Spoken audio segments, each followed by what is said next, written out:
Sex toys होते हैं body को प्लेजर देने के लिए, आपके बॉडी के कुछ पार्ट को स्टिमुलेट करने के लिए। तो उसको सेक्स टॉय की तरह आप फील मत करवाइए। मेरे एक फीमेल क्लाइंट ने मुझे बताया था कि कैसे उसके हस्बैंड सेक्सुअल एक्टिविटी के दौरान डायरेक्टली उसके जेनिटल्स पे हाथ लगाते हैं और बाकी बॉडी पार्ट को टच ही नहीं करते हैं। ये जेस्चर उसे बिल्कुल भी पसंद नहीं था। मैं मानती हूँ कि आपने ये पॉर्न में देखा होगा, पर ये रियल लाइफ में एप्लीकेबल नहीं है। ऐसा करके आप उसे ये फील करवा रहे हो कि वो एक सेक्स टॉय है और आप यहाँ पे सिर्फ आपके ऑर्गेज्म के बारे में सोच रहे हो, उसके बारे में नहीं। तो इस चीज का आपको ध्यान रखना है। बहुत बार क्या होता है कि कुछ मेन को सिर्फ एक पर्टिकुलर एरिया को टच करने में या जेनिटल्स को टच करने में अच्छा लगता है, पर एक फीमेल के लिए उसकी पूरी बॉडी ही उसका सेक्स ऑर्गन है। तो उसके सिर्फ पर्टिकुलर एरिया पे आपको छूना नहीं है, पर उसको पूरी तरीके से सेटिस्फाई करना है उसके सारी बॉडी को टच करके। हमेशा से क्या होता आया है, एक मैन को मैन ऑफ द हाउस मानते हैं, मतलब ऐसा कोई जो पूरा घर चलाता है, जिसके पास डिसीजन मेकिंग पावर होती है। तो बाय नेचर मेन में ये चीज होती है कि वो थोड़े डोमिनेटिंग होते हैं, और बहुत मेन कई बार इस डोमिनेशन को बेड पे भी लेके आते हैं, और इस चीज को हर फीमेल एंजॉय नहीं करती है। तो आपको इस चीज का ध्यान रखना है कि आप बेड पे जबरदस्ती डोमिनेटिंग नहीं बन सकते हो अगर उसे वो पसंद ही नहीं है। तो बहुत बार मेन बेड पे वही चीजें करने चाहते हैं जो उन्हें पसंद है, पर वो एक औरत को नहीं पूछते हैं कि उसे बेड पे क्या चाहिए, और इस वजह से क्या होता है, एक औरत को अनकंफर्टेबल फील होता है और वो सेक्स से फिर दूर भागने लग जाती है। तो अगली बार आपको एक चीज करनी है, जब भी आप सेक्सुअल एक्टिविटी में एंगेज हो रहे हो तो आपके फीमेल पार्टनर को आप पूछिए कि उसे क्या चाहिए, उसे क्या पसंद है। इससे वो बहुत खुश होगी, उससे बहुत अच्छा लगेगा। उसके प्रॉब्लम्स को छोटा मत समझिए। कई बार क्या होता है कि मेन फीमेल्स को समझ नहीं पाते हैं। मेन को लगता है कि एक फीमेल बहुत ओवर रिएक्ट कर रही है हर छोटी छोटी बातों पे, पर आपको यहाँ पे उसे समझना है। जैसे कि सपोज एक फीमेल पीरियड्स पे है, तो उस दौरान उसके बॉडी में बहुत सारे चेंजेस होते हैं, मूड स्विंग्स होते हैं, बहुत गुस्सा आता है, नींद नहीं होती है, एंजाइटी फील होता है। तो इस दौरान क्या आपने कभी भी अपने फीमेल पार्टनर का ध्यान रखा है, उसकी केयर करने की कोशिश की है, उसके लिए कुछ भी उस टाइम पे एक्स्ट्रा किया है? मुझे याद है मेरे पार्टनर ने मुझे एक बार पूछा था, अरे यार तेरे पीरियड्स कब खत्म हो रहे? अब ये सुन के मुझे बहुत बुरा लगा। हाँ, उसने इस चीज को मीन करके नहीं बोला था, पर मैं ये सोच रही थी क्या इसे पता भी है कि मेरे बॉडी में क्या चेंजेस हो रहे हैं। इसने मुझे एक बार पूछा भी नहीं कि मुझे कैसा लग रहा है। तो आपको ऐसे बिहेव नहीं करना है। आपको अपने पार्टनर के टूवर्ड्स सेंसिटिव रहना है, सॉफ्ट रहना है। बहुत बार एक फीमेल सेक्स के बाद खुल जाती है, ओपन अप हो जाती है, तो अपने पार्टनर के साथ और बातें करना चाहती है।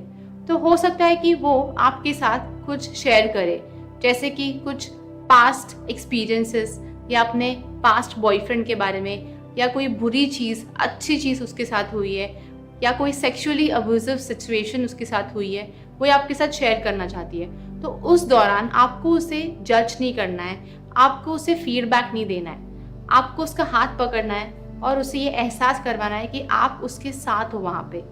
औरतों को सोसाइटी में बहुत सारे चैलेंजेस फेस करने पड़ते हैं, तो आपको आपके फीमेल पार्टनर के टूवर्ड्स सेंसिटिव रहना है। जैसे कि मैं आपको एक एग्जांपल देती हूँ। सपोज एक फीमेल है जो ऑफिस से आ रही है और उसके साथ वहाँ पे कोई सिचुएशन हो गई है जहाँ पे कोई उसे छेड़ रहा था या उसे बुरी नज़र से देख रहा था।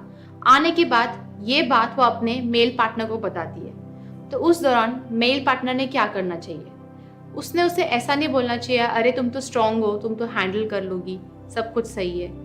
इससे बेटर ऐसा होना चाहिए कि उस मेल पार्टनर ने उसका हाथ पकड़ना चाहिए, उसकी केयर लेनी चाहिए, उसे समझाना चाहिए, उसके साथ वहाँ पे बैठना चाहिए। इससे उसे ये लगेगा कि आप उसकी केयर करते हो और वो आपसे और ओपन अप होगी और ऐसे सिचुएशंस के बारे में आपसे खुल के बात कर पाएगी। आपको बाउंड्रीज में रहना है। जैसे कि शादी के बाद बहुत मेन ये सोचते हैं कि उन्होंने अपने फीमेल पार्टनर को ओन कर लिया है, अब वो उनके साथ जो मन चाहे वो कर सकते हैं, तो वो अपने सारे फैंटेसीज उनके ऊपर अप्लाई करने की कोशिश करते हैं। पर वो फैंटेसीज उसको भी पसंद है या नहीं, ये भी तो सोचना चाहिए ना। जैसे कि मैं आपको एग्जांपल देती हूँ कि बहुत से मेन को एनल सेक्स करना बहुत पसंद है, ये उनकी फैंटेसी होती है। कुछ फीमेल्स भी होती है जिन्हें ये सिचुएशन पसंद है, पर हर किसी को नहीं पसंद आती है। तो उसके कंसेंट के बिना आप एनल सेक्स नहीं कर सकते हो। क्या होता है कि एनल सेक्स पेनफुल होता है, वहाँ पे नेचुरल ल्यूब्रिकेशन नहीं होता है, तो जबरदस्ती करना उसे बहुत अनकंफर्टेबल बना देगा और उसको आपसे दूर करवा देगा। तो आपको इस चीज का ध्यान रखना है कि आप जबरदस्ती नहीं कर रहे हो, आपके फैंटेसीज आपके पार्टनर के ऊपर थोप न रहे हो, उसका कंसिडरेशन कीजिए। अब अगली बार मैं आपको एक एक्टिविटी देती हूँ। जब भी आप सेक्सुअल एक्टिविटी में एंगेज होने वाले हो, तब आपके फीमेल पार्टनर को आप पूछिए कि उसे क्या पसंद है। मैं आपको और एक एग्जाम्पल देती हूँ। मेरे फीमेल क्लाइंट ने मुझे ये बात बताई थी कि जब वो और उसका पार्टनर सेक्सुअल एक्टिविटी में एक दिन एंगेज थे, तो इंटरकॉर्स के दौरान उसके पार्टनर को चाहिए था कि वो अपने सारे एक्स बॉयफ्रेंड्स का नाम जोर जोर से चिल्लाए।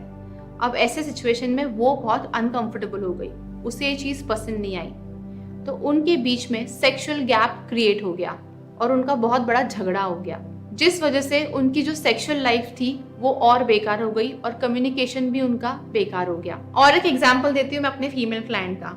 उसके हस्बैंड की एक फैंटेसी थी। उसके हस्बैंड को चाहिए था कि उसकी पार्टनर उसके सामने पी करे इंटरकॉर्स के दौरान। अब ये सिचुएशन में वो बहुत अनकंफर्टेबल हो गई क्योंकि ये उसके हस्बैंड की फैंटेसी थी, उसकी नहीं थी। तो इस वजह से भी उनका झगड़ा हो गया और उनके बीच में सेक्सुअल गैप बढ़ गया। तो इस चीज़ का आपको ध्यान देना है कि आपको जो पसंद है ठीक है, पर उसको जो पसंद है वो भी कंसिडर कीजिए, डिस्कस कीजिए, कंसेंट को फॉलो कीजिए, जो दोनों को पसंद है वो चीज़ कीजिए।